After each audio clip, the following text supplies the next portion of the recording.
Kagaya nga po ng napag-usapan natin, ang magiging laro ng Golden State Warriors laban sa Los Angeles Clippers ay isang do or die game. Meaning kapag natalo, tuluyan na nga silang malalaglag ngayong season at magtatapos na ang kanilang kampanya. Kaya kailangan ng Warriors seryosohin ang laban kung gusto man nilang ma-extend pa ang season na ito. Pero kahit man delikado ang kalagayan, na mukhang wala rin naman ditong pakialam ang kanilang head coach na si Steve Kerr matapos nitong sabihin na magkakaroon pa rin nga daw ng minute restriction ang kanilang mga player na sina Stephen Curry, Kristaps Porzingis at maging si Al Horford na maglalaro lamang ng hindi tataas sa 40 minutes. Kagagaling pa lang naman ang tatlong player na ito sa injury, kaya hindi rin naman nila pwedeng ipagsapalaran ang kasalukuyan sa kanilang magiging laro sa play-in tournament laban sa Los Angeles Clippers.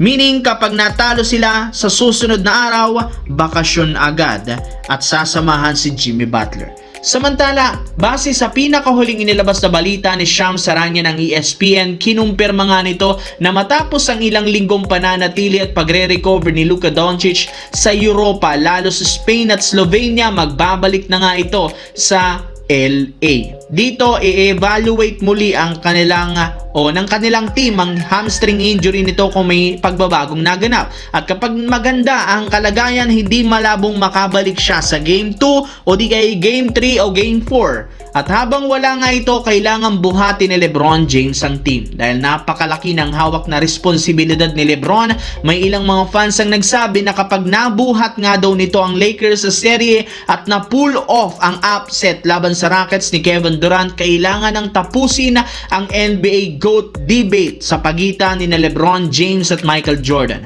Wala rin naman ngang isang 41 years old na player sa NBA history na nakakuha ng ganito kalaking responsibilidad sa isang prangkisa, kundi si LeBron James lamang. Sa kabilang banda, for the first time simula 2024, finally magkakaroon ng rematch ang Denver Nuggets at Minnesota Timberwolves sa first round ng Western Conference. Kung inyo nga matatandaan, naging napakainit ng paghaharap noon kung saan umabot pa sa 7 games. Kaya inaasahan na magiging pisikal ang larong ito. Pareho rin naman nga pinagbago ng lineup ng Wolves at Nuggets kumpara noong 2024. Pero hindi kagaya noong huli nilang paghaharap, mas liyamado ngayon ang Denver Nuggets laban sa Timberwolves since hawak rin naman nila ang home court advantage.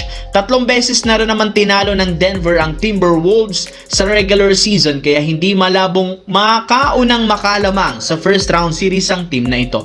Pero hindi rin naman dapat maliitin ng Nuggets ang Wolves dahil gusto rin naman ni Anthony Edwards na china-challenge siya sa kanilang mga serye. As of now, ayon mismo kay Anthony Edwards, pinapangako nga nitong gagawin niya ang lahat para makalaban ng mas maayos sa Denver Nuggets.